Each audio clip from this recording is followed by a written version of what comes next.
আসসালামু আলাইকুম। এটি অষ্টম শ্রেণীর চতুর্থ অধ্যায়ের সপ্তম পর্ব। এই পর্বে আমরা অনুশীলনীর 1 থেকে 5 নং প্রশ্ন সমাধান করব। চলো শুরু করি। তো 1 নং প্রশ্নে বলা হয়েছে, রইস 35,000 টাকা 3 বছরের জন্য ব্যাংকে জমা রাখলো। যদি সরল মুনাফার হার 7% হয়, তবে 3 বছর পরে রইসের কত টাকা মুনাফা পাবে? তো এখানে একটু খেয়াল করো। দেখো, রইস 35,000 টাকা ব্যাংকে জমা রাখছে, তার মানে এটা হচ্ছে তার মূল টাকা, যেটাকে আমরা বলি মূলধন বা আসল। এটাকে পি দ্বারা প্রকাশ করা হয়, অর্থাৎ পির মান হচ্ছে 35,000 টাকা 3 বছরের জন্য, অর্থাৎ এটা হচ্ছে সময়কাল। সময়কালটা হচ্ছে কত? 3 বছর। সময়কালকে এন দ্বারা প্রকাশ করা হয়, অর্থাৎ এন এর মান হচ্ছে 3 বছর বা 3। যদি সরল মুনাফার হার, দেখো সরল মুনাফার হারকে আর দ্বারা প্রকাশ করা হয় এবং এখানে সরল মুনাফার হার হচ্ছে 7%, অর্থাৎ আর এর মান হচ্ছে 7%। তবে 3 বছর পরে রইসের কত টাকা মুনাফা হবে? তাহলে মুনাফা বের করতে বলছে, অর্থাৎ আয়ের মানটা আমরা এখানে বের করব। তো মুনাফার যে সূত্র, সরল মুনাফার যে সূত্র, সেটা আমরা জানি I is equal to P N R. তো আমরা এই সূত্রের মাধ্যমে এখন এটা বের করব। চলো শুরু করি। তো 1 নম্বরটায় আমরা লিখতে পারি যে দেওয়া আছে মুনাফার দেওয়া আছে মূলধন পি সমান সমান হচ্ছে 35,000 টাকা। তারপর সময়কাল বা সময় এন সমান সমান হচ্ছে 3 বছর। তারপরে মুনাফার হার আর সমান সমান হচ্ছে 7%। 7% মানে হচ্ছে 100 ভাগের 7, অর্থাৎ 0.07। বের করতে হবে কি? মুনাফা আই সমান 1। তাহলে এখানে আমরা মুনাফা বের করবো। তো সেক্ষেত্রে আমরা লিখবো যে আমরা জানি মুনাফা, বা এটা সরল মুনাফাও থাকতে পারে এবং মুনাফাও থাকতে পারে। মুনাফা আই সমান পি আর এন। তাহলে মানগুলো বসাই। পি এর মান হচ্ছে 35,000 টাকা ইন্টু আর এর মান হচ্ছে কত? 0.07 এবং এন এর মান হচ্ছে 3। এখন যদি এটাকে আমরা ক্যালকুলেট করি, সেক্ষেত্রে আমরা পাই হচ্ছে 7,350 টাকা, অর্থাৎ রইস 3 বছর পরে মুনাফা পাবে হচ্ছে 7,350 টাকা। এরপর 2 নম্বর প্রশ্ন বলা হয়েছে, জেবিন তার বন্ধুর সাথে ব্যবসায় শেয়ার হয়ে 6 মাসে 23,000 টাকা মুনাফা পেল। তাহলে দেখো 6 মাসে মুনাফা পাইছে কত? 23,000 টাকা। মুনাফার হার 8% হলে ওই ব্যবসায় জেবিনের মূলধন কত? এই ক্ষেত্রে আমাদেরকে মূলধন বের করতে বলা হয়েছে, অর্থাৎ পি এর মান। এখানে এন এর মান হচ্ছে কত? 6 মাস, আর 23,000 টাকা সে মুনাফা পাইছে, তার মানে আয়ের মান হচ্ছে 23,000, আর মুনাফার হার আর এর মান হচ্ছে কত? 8%। তাহলে এই মানগুলো দিয়ে আমরা মূলধনটা বের করে ফেলতে পারবো। তাহলে এখানে যে মানগুলো দেওয়া আছে সেগুলো আমরা লিখে ফেলি। এটা হচ্ছে 2 নম্বর। এখানে সময়কাল বা সময় এন সমান হচ্ছে 6 মাস। মাসকে কি করতে হবে? বছরে নিতে হবে। সেই ক্ষেত্রে মাসকে 12 দ্বারা ভাগ করব, এত বছর, অর্থাৎ এটাকে ক্যালকুলেট করলে আসবে হচ্ছে 0.5 বছর, বা 2 ভাগের 1 বছর আমরা লিখতে পারি। এরপরে মুনাফা, যেটা প্রশ্নের মধ্যে দেওয়া আছে, মুনাফা আই সমান হচ্ছে 23,000 টাকা, 23,000 টাকা, এবং মুনাফার হার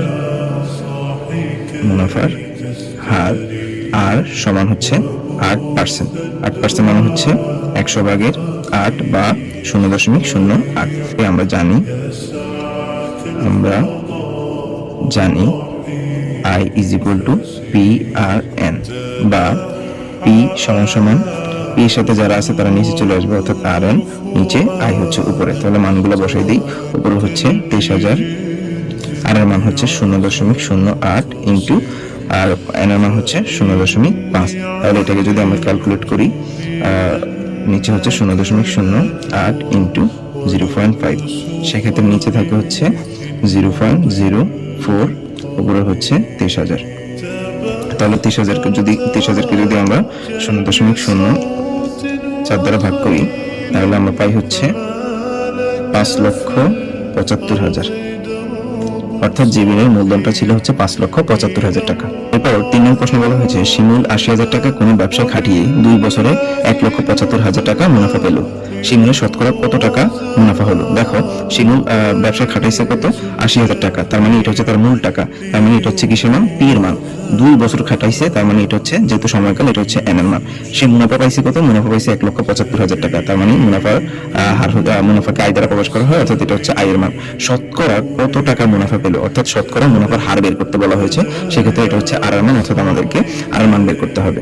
তাহলে এখানে আমরা লিখতে পারি যে এখানে মূলধন পি সমান হচ্ছে 80,000 টাকা, 80,000 টাকা। তারপর হচ্ছে সময় বা সময়কাল, সময় n সমান হচ্ছে 2 বছর। মুনাফা আয় সমান হচ্ছে 1,75,000 টাকা। আর বের করতে হবে শতকরা মুনাফা বা মুনাফার হার, শতকরা মুনাফা বা মুনাফার হার আর সমান হওয়ার। তাহলে আমরা এখানে লিখবো, আমরা জানি আই সমান পি আর এন। তাহলে যেহেতু আর এর মান বের করতে হবে, তাহলে আর কে বাম পাশে রাখবো, আর এর সাথে যারা আছে তারা নিচে চলে আসবে, অর্থাৎ পি এন নিচে আই উপরে। এবার মানগুলো বসাই দেই। আয়ের মান কত? আয়ের মান হচ্ছে 1,75,000, 1,75,000। পি এর মান হচ্ছে 80,000 ইন্টু এন এর মান হচ্ছে 2। তাহলে এই শূন্য, এই শূন্য, এই শূন্য, এই শূন্য, এই শূন্য, এই শূন্য, 1.0937৫। এখন এটাকে কি করতে হবে? পার্সেন্টেজে নিতে হবে। তাহলে কি এখানে কি করব আমরা? এটার সাথে 100 কে গুণ করে দিব। তাহলে 1.0937৫ ইন্টু 100, এটা এখন চলে আসছে কিসে? পার্সেন্টেজ। তাহলে এখানে ইন্টু 100 যদি যোগ করি, সেক্ষেত্রে আমরা পাবো হচ্ছে 109.375%। তাহলে এটাই হচ্ছে আর এর মান বা মুনাফার হার। এরপর 4 নম্বরে বলা হয়েছে, জনি 50,000 টাকা ব্যাংকে জমা রাখলো, মুনাফার হার 7.5% হলে কত বছরে জনি 3 লক্ষ টাকা মুনাফা পাবে? তাহলে এখানে দেখো, সেই ব্যাংকে জমা রাখছে কত? 50,000 টাকা। তার মানে এটা হচ্ছে পি এর মান, এবং সে কত পার্সেন্ট হারে জমা রাখছে? মুনাফার হার হচ্ছে 8.5%, অর্থাৎ এটা হচ্ছে আর এর মান। সে মুনাফা পাইছে হচ্ছে কত? 3 লক্ষ টাকা। তাহলে এখানে বের করতে হবে কি, সে কত বছরে মুনাফা পাইছে, অর্থাৎ এন এর মানটা বের করতে হবে। তাহলে এখানে আমরা লিখতে পারি যে এখানে মূলধন বা আসল পি সমান হচ্ছে 50,000 টাকা। তারপর মুনাফার হার আর সমান হচ্ছে 7.5%, অর্থাৎ 100 ভাগের 7.5। তাহলে এটাকে যদি আমরা ক্যালকুলেট করি, 7.5 ভাগ 100, তাহলে আমরা পাবো হচ্ছে 0.075 এটা। তাহলে এরপর দেওয়া ছিল হচ্ছে মুনাফা আয় সমান হচ্ছে 3 লক্ষ টাকা। এত টাকা বের করতে হবে কি? সময়কাল বা সময় এন সমান হয়। তাহলে আমরা জানি সবগুলো একই সূত্র থেকে আমরা বের করতেছি। আমরা জানি I is equal to P R N. তাহলে এন সমান আই বাই পি আর। তাহলে মানগুলো বসাই। আয়ের মান হচ্ছে কত? 3 লক্ষ টাকা। আর পি এর মান হচ্ছে 50,000 এবং আর এর মান হচ্ছে 0.075, তাহলে 80। তাহলে অর্থাৎ এখানে সময়কালটা হচ্ছে কত? সময়কাল হচ্ছে বা সময় হচ্ছে 80 বছর। এরপর 5 নম্বর প্রশ্ন বলা হয়েছে যে 10% মুনাফা হারে 3 লক্ষ টাকা কত বছরে মুনাফা আসলে দ্বিগুণ হবে? এখানে একটু বুঝতে হবে। দেখো, 10% মুনাফার হার, এটা তো বুঝলাম আর এর মান। 3 লক্ষ টাকা কত বছরে? তার মানে এটা হচ্ছে পি এর মান। সে 3 লক্ষ টাকা সে কি করছে? ব্যাংকে জমা রাখছে। তাহলে কত বছরে? এখানে এন এর মানটা বের করতে হবে। বলছে মুনাফা আসলে দ্বিগুণ হবে। তার মানে মুনাফা আসল কত হইতেছে? দ্বিগুণ হইতেছে। মুনাফা আসলকে কি দ্বারা প্রকাশ করা হয়? এই দ্বারা প্রকাশ করা হয়। তো তাহলে প্রশ্নের মধ্যে যে ব্যাপারগুলো আছে সেগুলো আমরা লিখে ফেলি। যেখানে মুনাফার হার আর সমান হচ্ছে 10%। 10% মানে হচ্ছে 100 ভাগের 10, বা এটাকে আমরা লিখতে পারি 0.1। তারপরে মূলধন বা আসল দেওয়া ছিল, মূলধন পি সমান হচ্ছে 3 লক্ষ টাকা। 3 লক্ষ টাকা। আর আরেকটা কথা বলেছিল, সেটা হচ্ছে মুনাফা আসলে দ্বিগুণ হবে। তার মানে মুনাফা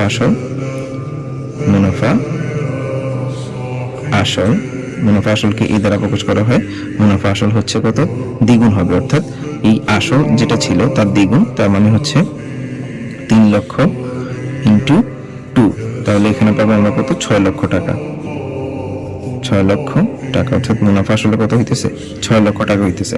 তাহলে এখন আমরা বের করবো হচ্ছে সময়কাল, অর্থাৎ এন এর মান। তাহলে আমরা লিখতে পারি যে আমরা জানি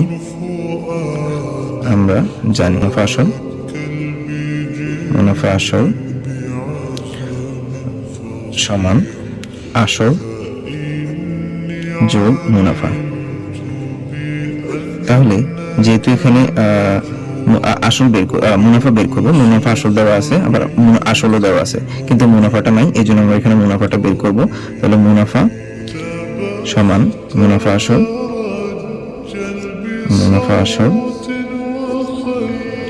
বিয়োগ আসল। এটা কিভাবে হয় দেখো, আমরা মুনাফা আসলের যে সূত্র সেটা হচ্ছে এ সমান সমান পি প্লাস আই, অর্থাৎ এ হচ্ছে মুনাফা আসল, পি হচ্ছে আসল, আই হচ্ছে মুনাফা। তাহলে এখান থেকে যার মান লাগবে, এখান থেকে আমাদের লাগবে হচ্ছে আই এর মান। তাহলে আমরা লিখতে পারি আই সমান সমান এই যে পিটা ওই পাশ থেকে এই পাশে চলে আসবে, অর্থাৎ এ মাইনাস পি। তাহলে এটাই হচ্ছে এটা আর কি, মুনাফা সমান সমান মুনাফা আসল বিয়োগ আসল। তাহলে মানগুলো বসে, মুনাফা আসলের মান কত, মুনাফা আসল এই যে 60,000 টাকা, তাহলে 6 লক্ষ টাকা, তাহলে এখানে 6 লক্ষ বসায় দিলাম, বিয়োগ আসল, আসল হচ্ছে কত 3 লক্ষ, তাহলে এখানে 3 লক্ষ বসায় দিলাম। তাহলে এখানে তাহলে আর ইয়ে থাকে কত, মুনাফা থাকে কত, মুনাফা থাকে হচ্ছে 3 লক্ষ টাকা। তাহলে দেখো মুনাফা 3 লক্ষ, তারপর হচ্ছে আসল 3 লক্ষ, আর মুনাফা আসল হচ্ছে কত 6 লক্ষ টাকা।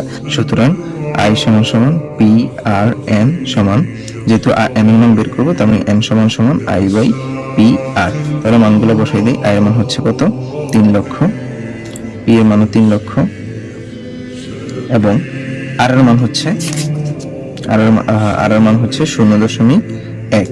তাহলে এখানে এটা কাটাকাটি যায়, উপরে থাকে 1, নিচে হচ্ছে 0.1। 1কে যদি আমরা 0.1 দ্বারা ভাগ করি, অর্থাৎ 1 ভাগ 0.1, সেক্ষেত্রে আমরা পাই হচ্ছে 10, অর্থাৎ 10 বছর, অর্থাৎ এর মানটা হচ্ছে কত এখানে 10। এটা চাইলে আমরা এরপর থেকে, এই যে এটার পর থেকে আমরা অন্যভাবে বের করতে পারতাম। সেক্ষেত্রে আমরা যে সূত্রটা জানি, আমরা জানি হচ্ছে এ সমান সমান পি প্লাস আই। তাহলে এখান থেকে বের করব আমরা কার মান, এখান থেকে বের করব আমরা এন এর মান, কিন্তু আই এর মান তো আমরা জানি না। এই যে এটা মনে করে আমরা করি নাই, এই অংশটুকু করি নাই, এখান থেকে আমরা সরাসরি এই মানটা বের করব। তাহলে এখানে আমরা লিখতে পারি এ সমান সমান পি প্লাস, এই যে আই মানে কি, সরল মুনাফার সূত্র হচ্ছে I is equal to P R N, অর্থাৎ এখানে আই এর যে সূত্র এটা বসাই দিলাম। তাহলে এখান থেকে দেখো এ সমান এই, এখান থেকে পি কমন নিতে পারি, পি কমন, আচ্ছা পি কমন নেওয়ার দরকার নেই, এখানে যেহেতু আমরা এন এর মানটা বের করব, তাহলে এখানে আমরা যেটা করতে পারি সেটা হচ্ছে পিটাকে ওই পাশ থেকে এই পাশে নিয়ে আসলে এটা হবে মাইনাস এ মাইনাস পি সমান, এখানে থাকবে পি আর এন। তাহলে এখান থেকে যেহেতু আমরা এন এর মানটা বের করব, তাহলে এনটাই পাশে লিখলাম, আর এন এর সাথে যারা আছে তারা চলে আসবে নিচে, পি আর নিচে চলে আসবে, আর এটা উপরে চলে আসবে, অর্থাৎ এ মাইনাস পি উপরে চলে আসবে, অর্থাৎ এ মাইনাস পি। তাহলে এবার মানগুলো বসাই দিই, উপরে হচ্ছে এর মান হচ্ছে কত 6 লক্ষ, এই যে এখানে 6 লক্ষ বসাই দিলাম, বিয়োগ এখানে হচ্ছে পি এর মান হচ্ছে 3 লক্ষ, এই 3 লক্ষ বসাই দিলাম, আবার নিচে হচ্ছে পি ইন্টু আর, তাহলে পি এর মান নিচে হচ্ছে 3 লক্ষ, আর মাইনাস হচ্ছে ইন্টু হচ্ছে 0.1। তাহলে এখানে ক্যালকুলেট করলে আমরা কিন্তু 10 বছর পাবো। তাহলে এটাই হচ্ছে, এই যে এইভাবে চাইলে আমরা বের করতে পারি এন এর মান, আবার এইভাবে চাইলে আমরা এন এর মান বের করতে পারি।